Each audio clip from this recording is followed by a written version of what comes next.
Brother Runt wrote a column for TNA's website about being unique with his look and not having someone tell him what to wear. He said no one in TNA told him how to dress and it was up to him to come up with a look that he feels comfortable in. Runt wrote, having professional freedom is very rare in the wrestling business, and I can honestly say TNA is a welcome breath of fresh air. When I go to work, I'm worried about wrestling and wrestling alone. It's the first time in a long time that I can say that. He also said that when he came to TNA, he was expecting to be told what to do, implying that WWE gave him a look and told him to make it work. Runt wrote, after several matches, I realized no one was going to tell me anything. This isn't a negative. A great promotion always allows the wrestlers to create their own style. When I walk the aisle in TNA, I'm not in a costume or a gimmick. It's the real me. It's funny because he's always had such a negative public perception about TNA since he's run. It's also funny because he's basically done. Yeah. He's like, I love it here. It's going great. I'm not sure, he does, I think maybe 1 or 2 more appearances before he is basically done. So it's very funny to, this column in October, November 2006, he's on the website, writing for the website, being like, it's so great here. Everyone's so nice to me and they let me do what I want. What's that? I only worked twice more? Oh. TNA is considering Bob Sapp now, and Sapp has started considering TNA as well. That's crazy. Although no formal offer has been made. Everyone knows it's far from a sure thing, but it's worth at least a short-term experiment. Dave would be skeptical, but he'd also try because TNA is in a position where they need to spice things up. I would like it a lot. I would like if Bob Sapp was just doing his Bob Sapp shit, you know?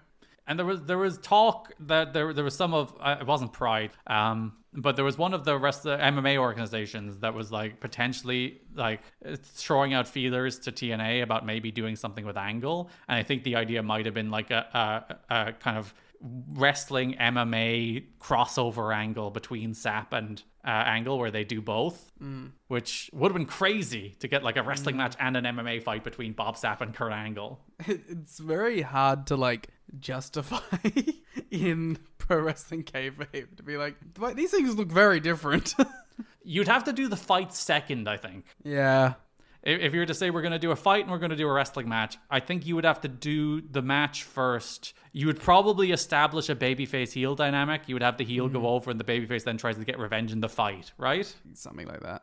I think that's the way you could try and walk that line, but also it would be real weird. But now I'm going to fight you for real, and that's where I'll get my revenge.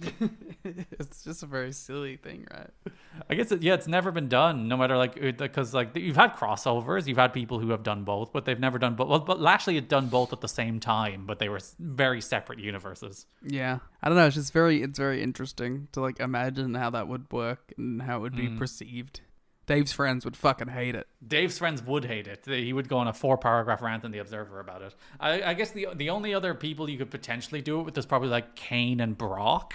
Yeah. Or those would make some sense. I guess you could probably try something with Ken Shamrock on somebody. And it was Tito and Rampage. I guess that would have been the idea, right? That was probably the plan, right? That they were going to do wrestling stuff. AEW was halfway there with Wardlow and Hager.